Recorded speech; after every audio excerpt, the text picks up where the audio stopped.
Hello, dear listeners. Before we begin, please write in the comments where you're listening from. And if you enjoy stories of justice, betrayal, and the kind of comeback that makes your heart race, don't forget to like this video and subscribe to the channel. Your support helps these stories travel farther than you can imagine. Now take a deep breath, because this story begins with a woman pounding on tinted glass, tears sliding down her cheeks, locked inside a luxury sedan like an unwanted object, while hundreds of people inside a glittering ballroom laughed and toasted without her. And just when she believed her life was over, the old driver turned around and said something that didn't just change her night. It changed her entire life. But to understand how a simple music teacher ended up trapped between humiliation and power, we need to go back exactly 1 hour earlier.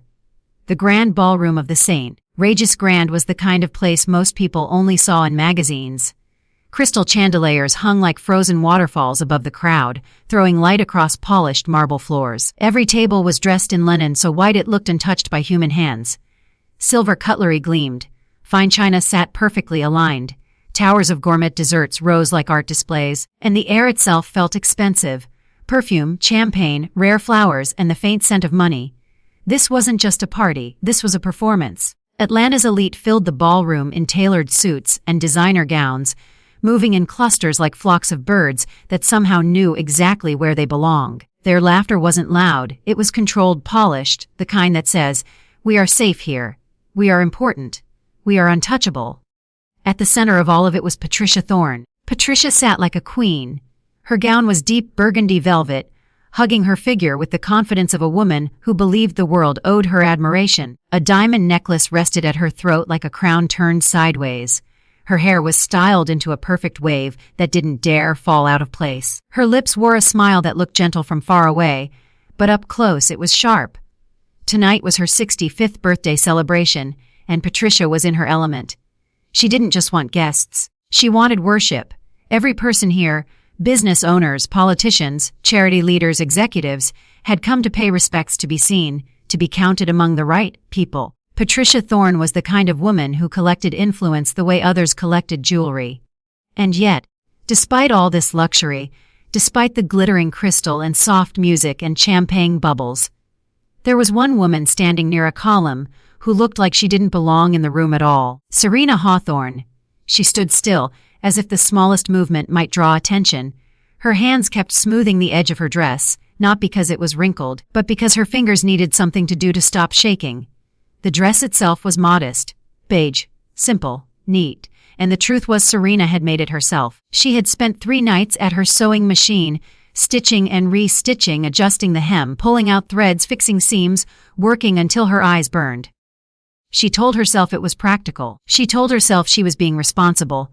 But deep down, she knew why she had done it. Because Marcus always said the company was tight on cash. Because Marcus always asked her not to spend. Because Marcus had trained her to feel guilty for needing anything. Serena was 36 years old. She was a music teacher. A choir director. The kind of woman children trusted instantly. The kind of woman parents thanked for shaping their kids into something brighter. And yet, standing in this ballroom, Serena felt like a child herself, small, unsure, painfully aware of how different she looked from everyone else.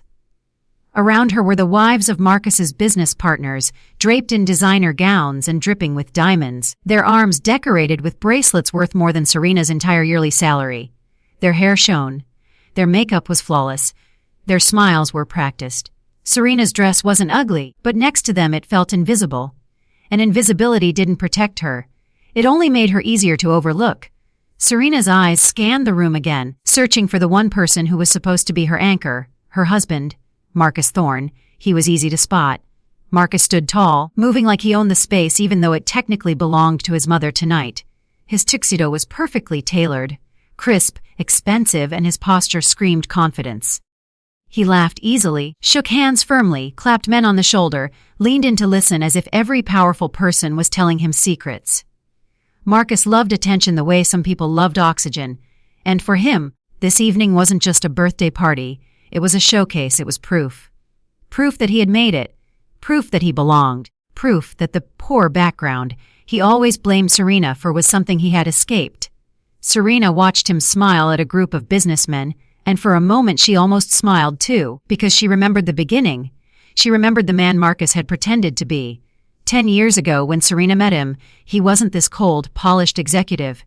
He had seemed charming, caring, attentive. He had noticed her, a music teacher from a quiet background, a woman who didn't chase money or status. He had bought her flowers. He had called her voice soft and beautiful. He had told her he admired how she lived simply, how she didn't care about shallow things. Serena had believed him. She had believed she was loved. She had believed she had been chosen. And for years, she had carried that belief like a fragile glass ornament. Carefully, desperately, because without it, she would have had to face something terrifying, that her marriage might not be real, that her love might have been one-sided, that she might have been nothing but a convenience. Serena swallowed and forced herself to breathe slowly. It's just one night, she told herself, one party. Just get through it. She checked her reflection in the dark window behind the column. Her hair was neatly pinned.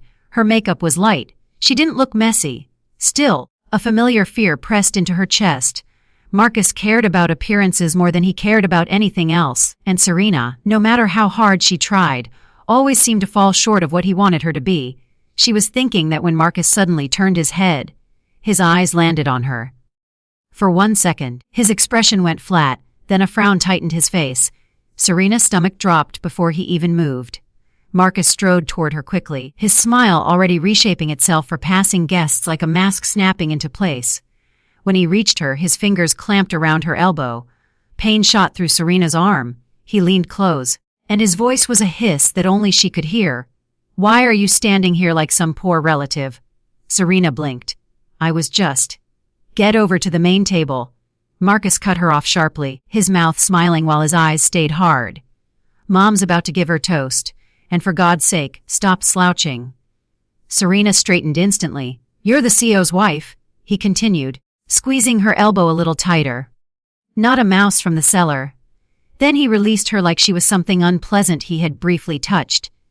And just like that, Marcus turned away, greeting a guest as if the last 10 seconds hadn't happened. Serena stood frozen, her elbow aching. No one around them noticed anything. Or worse, maybe they noticed and didn't care. Because here, cruelty delivered quietly was considered normal. Serena swallowed the embarrassment, nodded to herself, and walked toward the main table. As she approached, she passed a waiter carrying champagne flutes. She took one, mostly to give her hands something to hold, something to do besides tremble. She looked toward Patricia. Patricia was holding court like royalty. People leaned in as she spoke, laughing at her comments, complimenting her, praising her charity work, her taste, her strength. Patricia accepted it all with an expression that said yes, of course. "Continue." Serena took a breath. Etiquette required her to congratulate her mother-in-law. Even though Patricia had never once treated Serena like family. Even though Patricia's kindness had always been conditional, sharp, edged, and paired with subtle insults. Still, Serena wanted to do the right thing. She stepped forward. "Patricia?" Serena began, soft and careful. "Happy birthday." Patricia spun around abruptly. Not smoothly, not gently, deliberately. As if Serena hadn't been there at all. Her heavy elbow slammed into Serena's arm. The impact made Serena's fingers jerk. The champagne flute slipped. Time slowed. Glass fell, caught the chandelier light, and shattered on the polished floor with a sound so sharp it cut through the entire room. Crash. Conversation stopped. The music halted mid-note. Heads turned like a wave. Champagne spread across the floor, amber against marble, and a few droplets splashed the hem of Patricia's burgundy gown. A deathly silence fell. Hundreds of eyes focused on Serena. For one terrible second, Serena couldn't breathe. Heat rushed up her neck into her face. Her cheeks burned. Her mind screamed, "This wasn't my fault," but she knew how this worked. In rooms like this, truth didn't matter. Only perception did. Patricia sighed loudly, dramatically, letting the moment stretch so everyone could enjoy Serena's humiliation. "Oh, for heaven's sake," Patricia said, brushing at her dress as if the champagne stain were catastrophic, even though it was barely visible. "Well, of course." She turned her head slightly, letting her voice carry across the room. "What else could I expect?" Serena's lips parted. "I'm sorry but Marcus was already there." He moved fast, as if his ego had been physically injured. His face was blotched red, not with embarrassment for Serena, but with fury that his perfect image had cracked.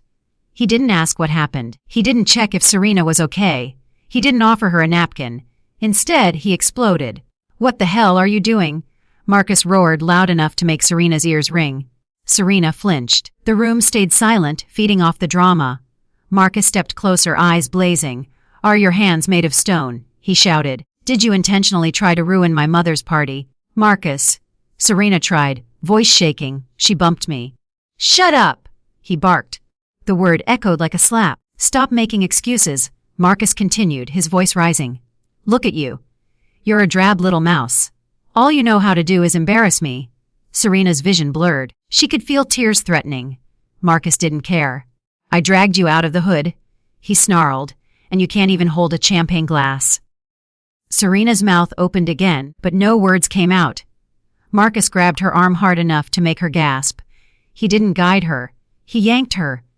And he dragged her away from the table, right through the center of the ballroom. Serena stumbled in heels, struggling to keep up. "Marcus, you're hurting me," she whispered desperately.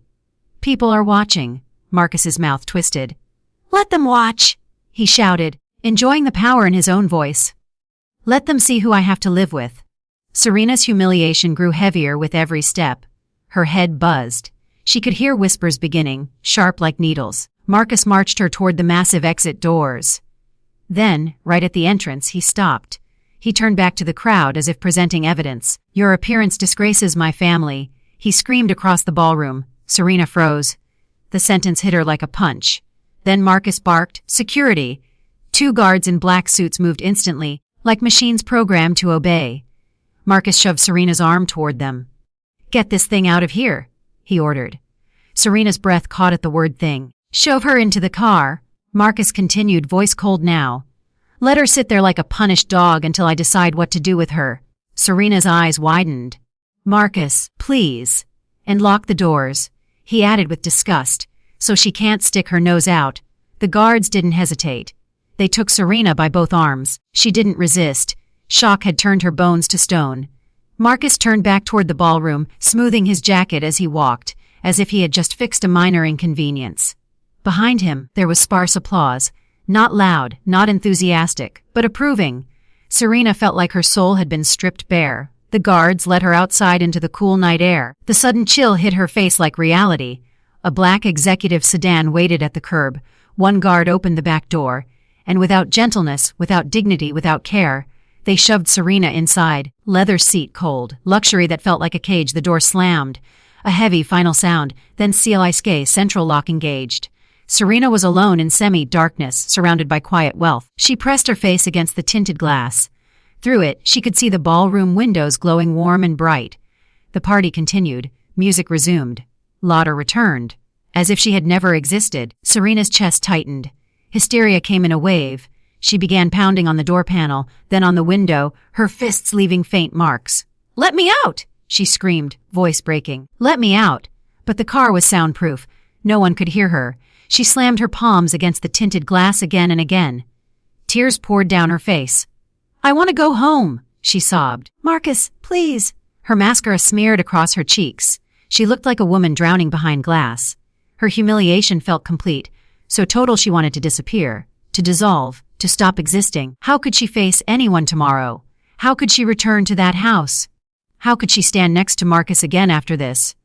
She leaned back, breathing fast, trembling. And that's when she noticed something that made her freeze. She wasn't alone. In the driver's seat, someone sat perfectly still, an older man, a familiar silhouette. Serena blinked, wiping tears with the back of her hand. It was Mr. James, the Thorne family's longtime driver. He had worked for them even before Marcus became a high-powered executive. He was always silent, invisible, like a shadow. Marcus often insulted him, calling him an old relic, but never fired him because Mr. James knew the city better than any GPS. Serena's voice broke. "Mr. James?" she whispered. "Please open the door. I'll take a bus. Please." Mr. James didn't respond immediately. Instead, he slowly turned off the engine. A deep silence fell over the cabin. Only Serena's shaky breaths and quiet sobs filled the space. Then Mr. James lifted his eyes to the rearview mirror and met Serena's gaze. But it wasn't the same look she was used to. No pity, no submissiveness, no fear. His eyes held something hard, resolute, like a man who had waited a long time for this moment. "Serena," he said, and his voice was unexpectedly firm. "Stop." Serena's sobs caught in her throat. Mr. James continued, calm and controlled. Tears won't help, and they'll only hurt your cause. Serena stared at him, stunned by the tone. Mr. James, what are you? No bus. He cut her off. We're not going anywhere until you know the truth. Serena's heart hammered. Mr. James began to turn in his seat, just enough to face her. And then he said the sentence that would destroy everything Serena thought she knew about her life. Your husband believes your father is a nobody. But your father is not a nobody. Serena's breath caught. Mr. James's voice stayed steady, like a judge reading a verdict. Your father has finalized the paperwork. Serena's lips trembled. What paperwork? Mr. James looked at her through the mirror. This car, he said quietly, the security detail outside and the entire company. Serena's eyes widened. Are now yours. Serena's mind went blank. Mr. James held her gaze. I'm awaiting your instructions, he said. What should we do with your husband? Serena couldn't speak, because in that moment, she realized the glass she had been pounding on wasn't just a window. It was the barrier between the life she had lived and the life that was about to begin. For several long seconds, Serena couldn't speak. Her heart was beating so loudly she was sure Mr. James could hear it through the thick leather seats. The words he had just spoken didn't register as sentences. They felt more like sounds. Heavy, unreal, crashing into her mind without meaning. This car, the security, the entire company are now yours.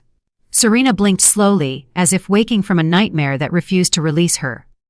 What are you saying? She whispered. James did not turn away.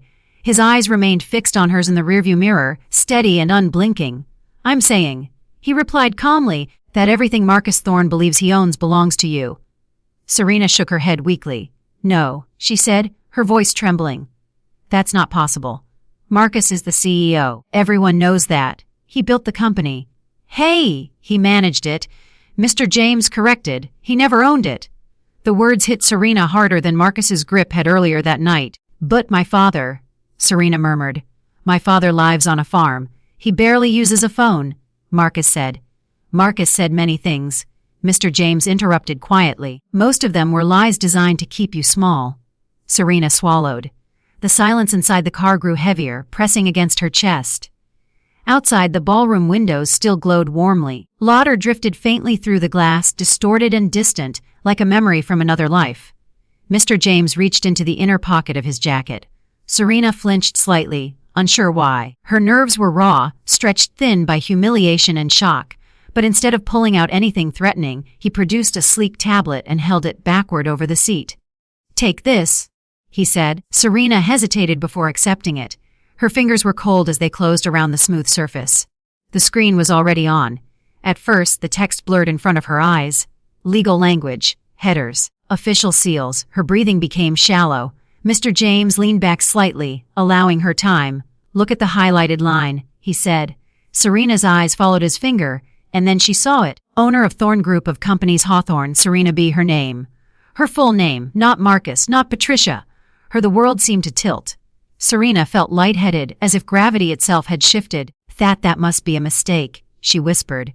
A glitch. Marcus is the owner. Everyone knows that. Mr. James's lips curved into something that was not quite a smile. Everyone knows what Marcus wanted them to know, he replied. That was the illusion. Serena stared at the screen again, hoping the words would rearrange themselves into something less impossible. They didn't. But how? She asked hoarsely. Why would my father? Because your father is not who Marcus told you he was, Mr. James said. He adjusted his posture, settling deeper into the driver's seat, as if preparing to tell a long story he had been holding back for years. Fletcher Bloit is not a drunk failure, he continued evenly. He is not broke, and he certainly did not disappear from your life out of shame. Serena's chest tightened. Then why did he stop writing to me, she asked. Why did he never visit? Why did he let Marcus treat me like this? Mr. James did not answer immediately. Instead, he unlocked the tablet and opened another document. This morning, he said, your father activated what is known as a blind trust transfer protocol. Serena frowned. I don't understand. That's all right, Mr. James replied gently. You were never meant to. That was the point. He turned slightly so he could look at her directly now, no longer using the mirror. 10 years ago, he began. Your father founded the Thorn Group using seed capital that was never publicly traced to him. The company was designed from the beginning to look like Marcus's success story. Serena's stomach churned. Why would he do that? To test him. The words echoed in the quiet cabin. To test my husband? Serena asked. Yes, Mr. James said. To see what kind of man would marry his daughter if he believed she brought nothing to the table. Serena let out a shaky breath. No, Marcus loved me. At least at first. He was kind, he was attentive. Mr. James's gaze softened, but he did not agree. Marcus was careful, he said instead. There is a difference. He reached back and tapped the tablet again, opening another file. This was the original management contract, he explained. Marcus Thorne was hired as a managing executive for a fixed term of 10 years. Serena leaned forward, her eyes scanning the screen. The dates jumped out at her immediately. Start date. End date. Her breath caught. Yesterday's date. His contract expired at midnight, Mr. James said quietly. 12 hours ago. Serena's fingers tightened around the tablet. And ownership? She asked. Mr. James pointed to a clause. Ownership was never his to begin with, he replied. He was promised control only if he fulfilled every condition. Serena read the line twice, then a third time. Her heart began to race. One condition stood out clearly above the rest. 10 years of continuous marriage to Serena B. Hawthorne. Serena's throat closed. That's why, she whispered. That's why he waited. Mr. James nodded. He tolerated the marriage, he said. He played the role. But the moment the contract expired, he believed he was free. Serena's hands began to shake. But he humiliated me tonight, she said slowly. After midnight? Yes, Mr. James replied, because he believed he no longer needed you. The words sliced through her. Memories flooded her mind all at once. Marcus's impatience, his obsession with appearances, his constant reminders that she contributed nothing, the way his mother treated her like an inconvenience instead of family, the way Marcus never defended her. Because she wasn't a wife to him, she was a clause. And the divorce papers? Serena asked quietly. Mr. James nodded once and opened another document. Serena felt her stomach drop as she recognized the format instantly. Legal letterhead. Her name. Marcus's signature. The papers were prepared last week, Mr. James said. He intended to serve them to you tomorrow morning. Serena scanned the text, her vision blurring. Spouse claims no assets. No contribution to marital estate. No support. She let out a broken laugh. No contribution, she repeated softly. 10 years of my life and I contributed nothing. James's jaw tightened. He planned to remove you from the apartment tomorrow, he continued. Security was already instructed. You were meant to leave with one suitcase. Serena closed her eyes. The humiliation of the ballroom suddenly made sense. This wasn't anger. This was disposal. He wasn't punishing her. He was erasing her. A strange stillness settled over Serena. The pain was still there, but something else was rising beneath it. Something colder. Something sharper. She opened her eyes. And now? She asked.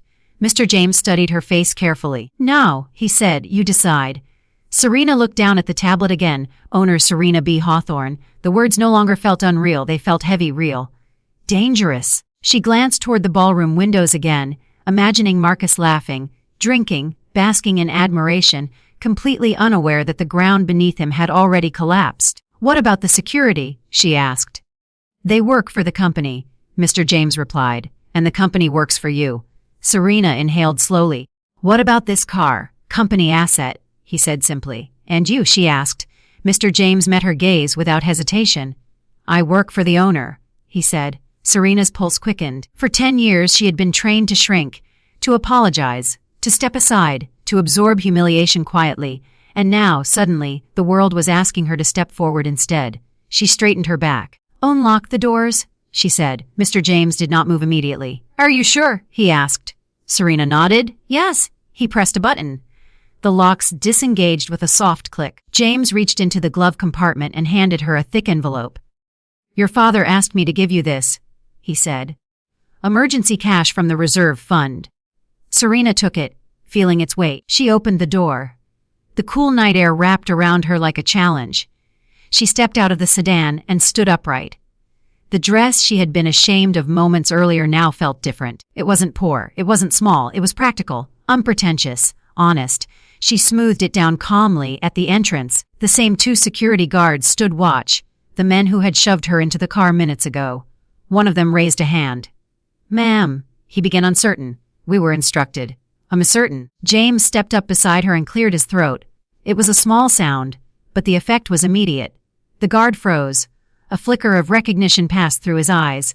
He glanced at Mr. James. Then he stepped aside. The second guard followed without a word. The heavy oak doors opened. Serena walked back into the ballroom. At first, no one noticed. Music played. Glasses clinked. Laughter continued. But then the silence began to spread, like ripples in water, from the entrance, across the floor, until the musicians faltered and stopped. Marcus was standing at the center of a group. He turned mid-sentence and saw her. His smile vanished. Color drained from his face. "What is she doing here?" he hissed, breaking away from the group and striding toward her. "I told you to lock her in the car." Serena didn't answer. She walked past him as if he were invisible, straight toward the stage. "Have you completely lost your mind?" Marcus whispered harshly, grabbing for her arm again. This time, Serena didn't flinch. She didn't stop. "Security!" Marcus barked. "Get her out of here!" 2 guards entered the room. But they didn't move toward Serena. They stood still, arms crossed, watching Marcus. Serena climbed the small steps to the stage and took the microphone. The sound system crackled softly. "Good evening," she said, her voice calm but amplified, echoing through the ballroom. "I apologize for interrupting the celebration." The room held its breath. "I need to make an important announcement." Marcus laughed nervously. "Everyone, please excuse my wife," he said loudly. "She's not feeling well." Serena didn't look at him. Serena B. Hawthorne," she continued, the sole owner of the Thorne Group of companies. A murmur swept through the crowd. Marcus's laugh faltered. "This is a joke," he said sharply. "You're embarrassing yourself." Serena went on.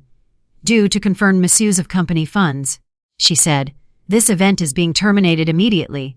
Marcus lunged toward the stage. "You're insane," he shouted. "Security, stop her." The guards stepped forward and blocked him. "Mr. Thorne," one of them said evenly, "please step away from the stage." Marcus froze. "What?" he snapped. "Do you know who I am?" "Less," the guard replied. "You're no longer in charge." The room erupted into whispers. Serena raised the microphone again. "I've also been informed," she added calmly, "that the staff here has not been paid for 3 months. She reached into the envelope and removed a thick stack of cash. "This covers the outstanding wages," she said, handing it to the head waiter, "plus a bonus for tonight."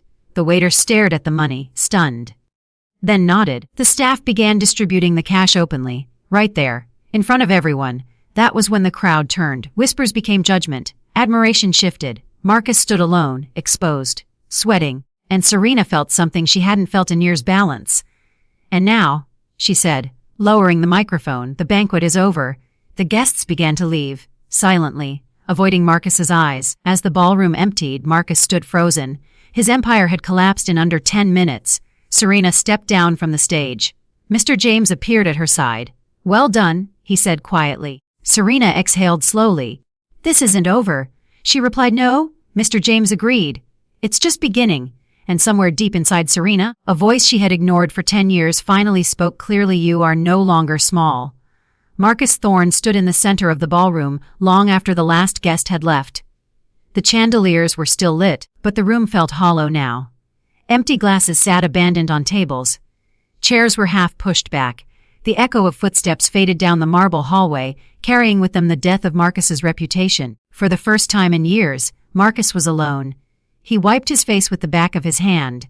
His skin was slick with sweat, but the cold knot in his stomach wouldn't loosen. This wasn't real. It couldn't be. Serena had embarrassed herself, that was all. Some ridiculous stunt, a mistake in paperwork, a misunderstanding that would be corrected the moment lawyers became involved. Marcus had built this company. He had lived it, bled for it. He had sacrificed everything for it, including his useless wife. This would be fixed. It always was. He straightened his jacket, lifted his chin, and walked out of the ballroom like a man who still believed he was in control. The motel room smelled of disinfectant and stale carpet. Marcus barely noticed. He had slept for maybe an hour. A shallow, restless sleep filled with fragments of Serena's calm voice and the guards refusing to obey him. By sunrise, rage had burned away the fog in his head. He sat on the edge of the bed, rubbing his temples. "I'll go to the office," he told himself. I'll see the documents. I'll call the lawyers. This will end today. He showered quickly, put on yesterday's suit, and left without looking back. At exactly 8:00 a.m., Marcus Thorne arrived at the Thorne Group headquarters. The glass tower rose before him like it always had, tall, imposing, familiar home. He walked through the revolving doors with the confidence of a man who believed the world still owed him obedience. At the security turnstile, Marcus pulled out his magnetic keycard. He swiped it. Beep. Red light. Marcus frowned and swiped again. Beep. Denied. What the hell? He muttered. He swiped harder this time, as if force could fix it. Denied. Lena. Marcus shouted toward the reception desk. Your system is down. Lena looked up slowly. Normally, she would have jumped to her feet, apologizing, scrambling to help. Today, she stayed seated. Her face was pale. Mr. Thorne, she said quietly, your access has been deactivated. Marcus laughed sharply. Deactivated by whom? He snapped. I'm the CEO. I know, Lena whispered. But the directive is posted. She pointed to the notice board in the lobby. Marcus stormed toward it. A fresh document hung there, stamped in officie I know. One, removal of CEO Marcus Thorne, reason loss of trust and expiration of contract term effective immediately. At the bottom was a signature. Large, confident SB. Hawthorne. Marcus ripped the paper off the board and crushed it in his fist. This is a forgery, he shouted, his voice echoing through the lobby. You'll all be out of a job. I'm calling the police. The security guard at the entrance shifted his stance, resting a hand near his baton. Marcus felt something twist inside him. Not fear. Disbelief. You think you can lock me out of my own company? Marcus snarled. No one answered. Marcus spun around and stormed out of the building, nearly slamming into the revolving door. Outside, the morning air was sharp and unforgiving. His plan adjusted instantly. The house. The original documents were there. The safe. Serena would sign, she always did. 20 minutes later, Marcus's car screeched to a halt in front of the iron gates of their suburban estate. He jumped out and punched in the security code. Nothing happened. He tried again. Still nothing. Marcus slammed his fist against the keypad. Serena, he shouted. Open the gate. Silence. He pressed the buzzer, no response. Marcus grabbed the gate and rattled it violently. Serena, I know you're in there. A voice came from next door. Marcus. What's going on? The neighbor, a retired colonel, stood at the fence, hose in hand. Marcus rounded on him. She changed the locks. Marcus shouted. This is my house! The colonel frowned. She asked not to be disturbed. Marcus laughed, sharp, ugly. Asked. He screamed. She's nothing without me. He bent down, picked up a stone, and hurled it at a first-floor window. The glass cracked, spider, webbing outward but not shattering. The colonel's expression hardened. I'm calling the police for vandalism, he said. Call them, Marcus roared. Let them come? Upstairs, Serena stood by the window. Her heart pounded as she watched Marcus rage at the gate below. Yesterday, even an hour ago, she would have rushed downstairs, apologizing, trying to calm him. The habit of obedience ran deep. Has still my husband, she said quietly, not turning away. Behind her, Mr. James sat at the kitchen table, calmly sipping tea. No, he replied. He's a man who already decided to throw you away. Serena swallowed. Mr. James stood and placed a small cardboard box on the windowsill. I retrieved this from his office safe this morning, he said. The guards let me in. Serena turned. Inside the box were folders. Thick, heavy. Truth. She opened the first one. Photographs spilled out. Her childhood home. Her father working in the garden. Herself walking home from music school. Each photo dated, stamped. The earliest one was 6 months before she met Marcus. He was watching us, she whispered. Studying, Mr. James corrected. Beneath the photos lay a contract, gold embossing. Legal language. Serena read, and read again. The truth hit her like ice water. Marriage requirement. 10 years. Divorce initiated by Marcus before term results in total forfeiture. Yesterday had been the exact anniversary of their wedding. He waited? Serena said hollowly. Yes, Mr. James replied. He endured you for 10 years because he had to. The next folder contained emails. Marcus to his lawyer. Prepare divorce papers. Throw her out. Make sure she gets nothing. From the street below came the wail of a siren. Police. Marcus fell silent. Serena closed the folder. Something inside her snapped cleanly. Call the police, she said to Mr. James. Tell them we won't file a complaint. Mr. James raised an eyebrow. You want mercy? No, Serena said calmly. Let him walk. She looked down at Marcus being restrained by officers. I want him free when I take everything else. She opened the next folder. Patricia Thorne's condo. Now, Serena said quietly, we deal with his mother. The front door rattled violently. A key turned. The door flew open. I know you're in here! Patricia Thorne's shrill voice echoed through the house. Heavy footsteps thundered up the stairs. Patricia burst into the living room, still wearing her wrinkled burgundy gown, makeup smeared, eyes wild. You! She screamed, rushing toward Serena. Her hand flew up. Before Serena could think, before she could flinch, she caught it, firmly. Patricia gasped in shock. Don't, Serena said quietly, ever. She pushed Patricia's hand away. Patricia staggered. You think you can speak to me like that? She shrieked. I'll crush you. Serena walked to the table and opened the folder. You don't own your condo anymore, Serena said calmly. Patricia laughed hysterically. That's absurd. Serena slid the mortgage agreement across the table. Patricia's laughter died. What is this? A loan, Serena replied. Taken against your condo, defaulted last week. Patricia's face drained of color. Serena placed the eviction notice down gently. You have 24 hours. Patricia collapsed into a chair, then suddenly screamed. If you had died sooner, none of this would have happened. Serena stiffened. You knew about the contract, Serena said. Patricia laughed bitterly. Of course I knew.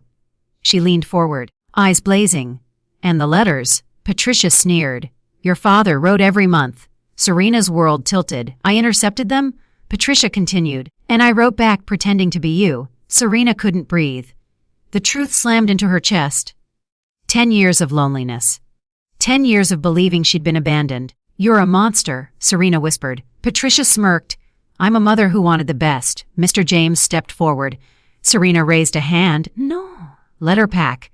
She turned back to Patricia. If I don't find those letters tomorrow, Serena said softly, you'll lose not just your home, but your freedom. But Patricia fled.